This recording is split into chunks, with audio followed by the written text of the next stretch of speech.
예, 오늘은 부활주일입니다.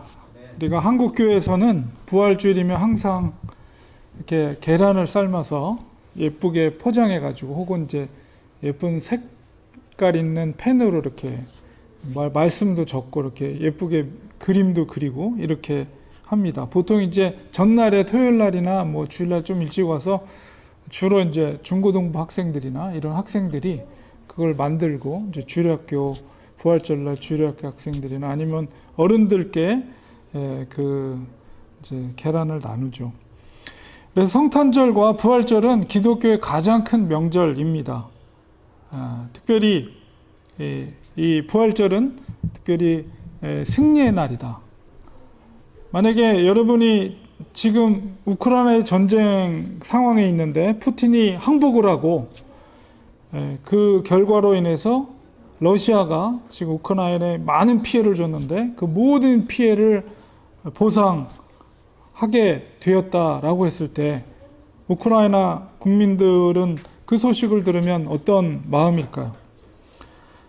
그들은 아마 기쁠 겁니다. 전쟁의 승리자가 된 것입니다. 승리의 감격에 아마 환호성을 지르면서 그들은 모여 축제를 벌일 것입니다. 바로 그 승리의 기쁨이 바로 부활의 기쁨이라고 말할 수 있습니다. 부활은 승리의 소식입니다. 오늘 로마서 말씀을 통해서 이 부활의 의미, 특별히 승리로서의 부활의 의미를 깨닫고 은혜를 나누는 시간을 갖겠습니다. 첫 번째로 이 부활은 죄에 대한 승리입니다. 오늘 6장 8절에 보면 만일 우리가 그리스도와 함께 죽었으면 또한 그와 함께 살 줄을 믿노니, 사도 바울은 우리가 그리스도와 함께 죽게 될 때 함께 또 살아난다라고 말씀하였습니다.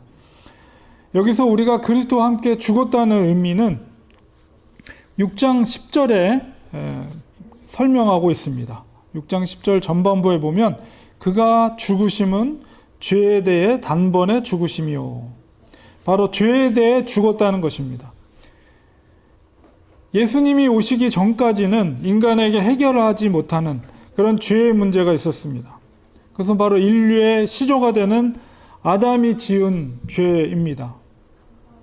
아담은 그 죄에 대한 형벌을 받았지만 그러나 그가 범한 죄를 완전히 해결받지는 못했습니다. 여전히 그 이전의 상태로 인간이 돌아갈 수 없는 것이 바로 그 형벌이 인간이 모든 인간에게 전가되었다는 것을 알 수가 있죠.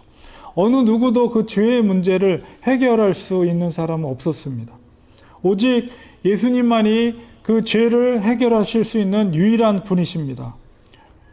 왜냐하면 바로 예수님께서는 성령으로 마리아를 통해 잉태하셨고 그로 인해서 아담에게 있던 죄가 전가되지 않았어요. 그러니까 예수님은 인성을 지니시면서 죄가 없으신 분이셨습니다. 우리가 죄의 문제를 해결하기 위해서는 반드시 피 흘림이 있어야 된다고 히브리서에서는 말하고 있어요. 히브리서 9장 22절에 보면 율법을 따라 거의 모든 물건이 피로써 정결하게 되나니 피 흘림이 없은즉 사함이 없느니라. 바로 이 예수님의 십자가의 사건은 아담으로부터 비롯된 그 원죄에 대한 속죄 사건입니다. 예수님께서 십자가에서 죽으심으로 이 인간의 원죄의 문제를 해결해 주셨습니다. 그리고 3일 후에 부활하심으로 그 죄의 문제를 해결해 주셨을 뿐만 아니라 죄로부터의 승리를 증명해 주신 것입니다. 예수님의 부활은 인간이 어찌할 수 없는 그 죄의 문제를 해결해 줄 수 있는 길을 여신 사건입니다. 죄에 대한 승리의 사건입니다. 우리는 죄를 극복할 수 있습니다. 오직 예수 그리스도를 바라보고 의지할 때, 그분을 의지할 때, 믿고 의지할 때 우리도 역시 죄로부터 승리할 수 있습니다. 부활은 바로 그 승리의 확증된 사건입니다. 둘째로 부활은 죽음에 대한 승리입니다. 우리 소설이나 아니면 영화, 드라마를 보면 그 스토리가 끝나는 장면이 항상 동일해요. 그거는 거기에 등장하는 주인공이나 아니면 거기에 등장하는 그 주인공에 반대되는 악한 그 악당들이 죽는 시점이 거의 대부분 끝나는 시점이에요. 악당이 죽으면 우리는 카타르시스를 느끼죠. 계속해서 막 괴롭히다가 주인공을 괴롭히다가 결국은 악당이 죽음을 맞이하게 되거나 반대로 주인공이 죽는 경우도 있어요. 그럴 때 우리는 안타까운 마음을 느낍니다. 이렇게 그런 작품 속에서나 영화 드라마를 통해서 그런 장면이 나타나는 것을 통해서 인간의 스토리, 인간의 역사 속에서 이 죽음의 문제가 얼마나 중요한 문제인가를 우리는 느낄 수가 있죠. 대부분의 사람들은 이 죽음을 두려워합니다. 여러분, 자꾸 제가 우크라이나 전쟁 얘기를 하는데, 푸틴이 내각이나 아니면 국빈을 맞이할 때 여러분 언론에서 나타난 장면을 한번 보신 분들은 기억하실 거예요. 얼마나 긴 테이블인지 한 10m가 넘는 한 테이블을 끝에서 끝에 앉아가지고 서로 소리도 들릴까 할 정도로 그렇게 먼 위치에서 서로 뭔가 내각의 어떤 장관과 이야기를 나누는 거를 여러분이 보셨을 거예요. 왜 그렇습니까? 왜 그렇게 할까요? 이 푸틴은 죽음에 대한 두려움이 있는 거예요. 혹시라도 저 사람이 코로나에 걸려 있진 않는가? 혹시라도 저 사람이 나를 암살하려는 어떤 계획을 가지고 의도를 가지고 나를 만나러 온 건 아닌가? 그런 것을 미연에 방지하는 거죠. 한 10m 떨어진 테이블 끝에 앉아서. 인간에게 죽음은 결코 즐겁지 않은 순간입니다. 그런 죽음의 공포는 인류를 두려움에 휩싸이게 합니다. 결국 이 코로나도 죽음에 대한 공포죠. 근데 사실은 죽음의 어떤 경험보다도 그 죽음이 주는 그 공포심, 그게 더 두렵게 하는 거예요. 그것이 죽음의 권세입니다. 그런데 바울은 그 죽음에 대해서 오늘 읽었던 6장 9절에 보면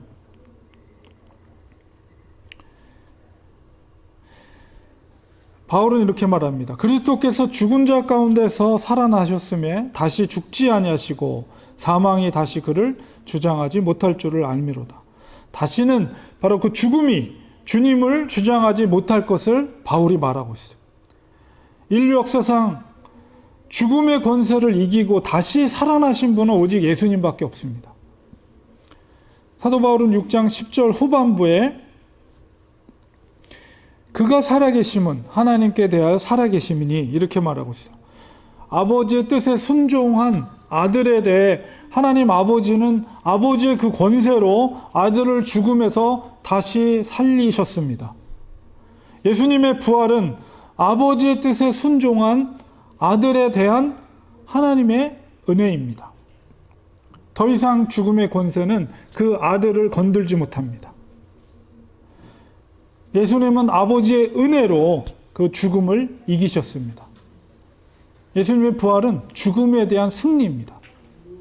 바울은 이어서 11절에 보면 예수를 따르는 자들에 대해서 6장 11절에 이와 같이 너희도 너희 자신을 죄에 대하여 죽은 자요 그리스도 예수 안에서 하나님께 대하여는 살아있는 자로 여길지어다. 이 말씀에서 가장 중요한 포인트는 뭐냐면 예수 안에서라는 말입니다. 예수 안에서 우리도 동일한 하나님 아버지의 은혜를 받을 수 있는 것입니다. 예수 안에서 우리는 죽음의 권세를 이길 수 있습니다. 우리가 예수 안에 있다면 우리는 죽음에 대한 승리자입니다. 더 이상 죽음을 두려워할 필요가 없습니다. 주님과 함께 우리가 부활할 것이기 때문입니다. 그 부활은 영광의 부활입니다. 그리스도 안에서 사망에 대한 우리는 자유함을 가지시기 바랍니다. 그리스도 안에서 우리는 죽음에 대한 승리자이기 때문입니다. 세 번째로 부활은 사탄에 대한 승리입니다. 우리 창세기에 보면 예언된 복음이 있습니다. 그것을 우리가 원시 복음이라고 합니다. 창세기 3장 15절에 보면 그 말씀이 나오죠. 내가 너로 여자와 원수가 되게 하고 내 후손도 여자의 후손과 원수가 되게 하리니 여자의 후손은 내 머리를 상하게 할 것이요 너는 그의 발꿈치를 상하게 할 것이니라. 이게 하나님께서 지금 뱀에게 이야기하는 거죠. 여기서 너는 그 뱀이지만 정확하게 말하면 사탄을 지칭하는 거예요. 하나님은 뱀의 후손이 여자의 후손과 원수가 될 것을 말하였습니다. 뱀의 후손은 사탄의 후손을 말하고 여자의 후손은 바로 예수 그리스도를 의미합니다. 서로가 원수이기 때문에 상대를 공격하게 되죠. 그런데 그 후손들의 공격의 결과를 보면 여자의 후손은 내 머리, 곧 사탄의 머리를 상하게 할 것이고 사탄은 그의 발꿈치를 상하게 할 것이다. 이렇게 말하고 있습니다. 바로 이 사건이 이루어진 것이 바로 십자가의 사건입니다. 발꿈치를 상하게 되더라도 생명에는 치명적이지 않아요. 그러나 머리를 상하게 되면 그거는 생명에 치명적입니다. 우리 십자가의 사건을 통해서 사탄은 그렇게 치명타를 입은 겁니다.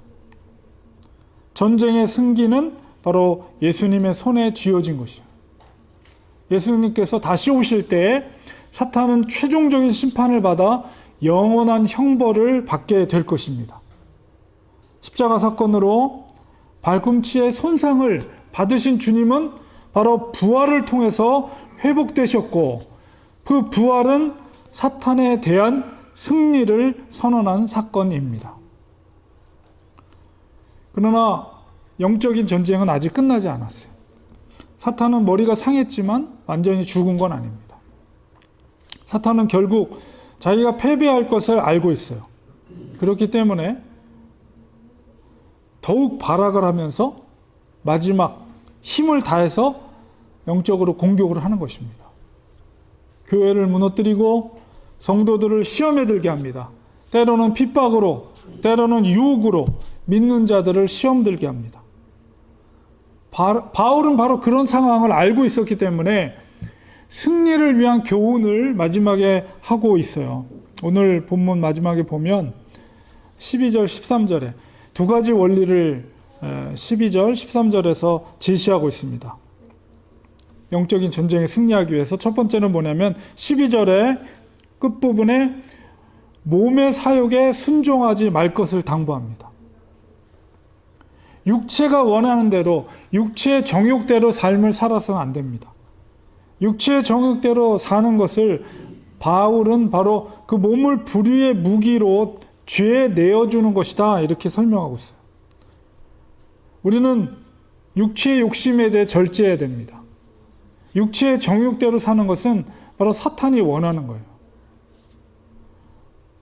우리가 살아야 되는 삶의, 그리스도인의 삶의 원리는 하나님의 뜻을 구하는 것입니다.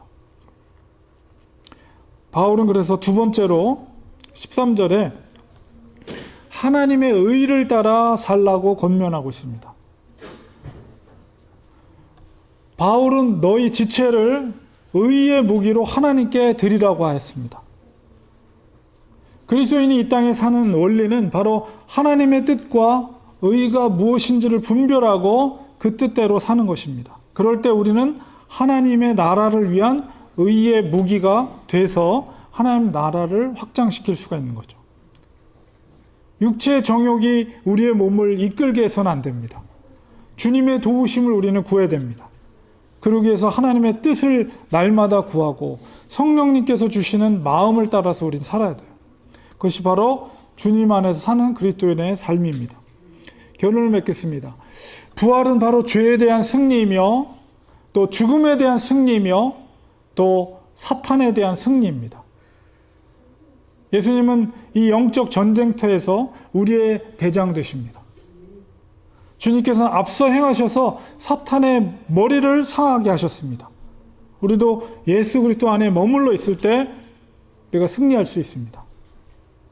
영적 전쟁은 아직 끝나지 않았습니다. 항상 우리는 영적인 그 긴장을 놓아서는 안 돼요. 우리 날마다 영적으로 깨어 있어야 됩니다. 예수 그리스도 안에 있을 때 우리가 승리할 수가 있어요. 예수님의 삶을 깊이 묵상하며 또 십자가의 은혜 안에 거할 때 우리는 이 영적 전쟁에 승리할 수 있습니다. 예수, 오직 예수. 예수밖에 없습니다. 우리 주님과 함께하는 삶을 우리가 날마다 살아갈 때 우리는 승리할 수가 있습니다. 여러분, 날마다 주 안에서, 예수 안에서 거하시고 영적 전쟁에서 승리하셔서 하나님의 의의 도구가 되시고 하나님 나라를 확장시키는 그런 하나님의 제자들, 또 승리의 그런 제자들이 되기를 간절히 축원드립니다. 기도하겠습니다. 하나님 감사합니다. 오늘 말씀을 통해서 이 부활이 바로 승리의 기쁜 소식임을 우리가 깨닫게 됩니다. 죄에 대해, 또 죽음에 대해, 또 사탄에 대해 주님께서 친히 승리를 선포해 주셨습니다. 우리도 그리스도 안에 있다면 그 승리를 누릴 수 있습니다. 날마다 주님의 삶을 깊이 묵상하면서 성령 충만한 삶을 살게 하시고 영적인 전쟁에서, 크고 작은 전쟁에서 날마다 예수 안에서 승리하는 우리가 되게 하여 주시옵소서. 예수님의 이름으로 기도합니다. 아멘.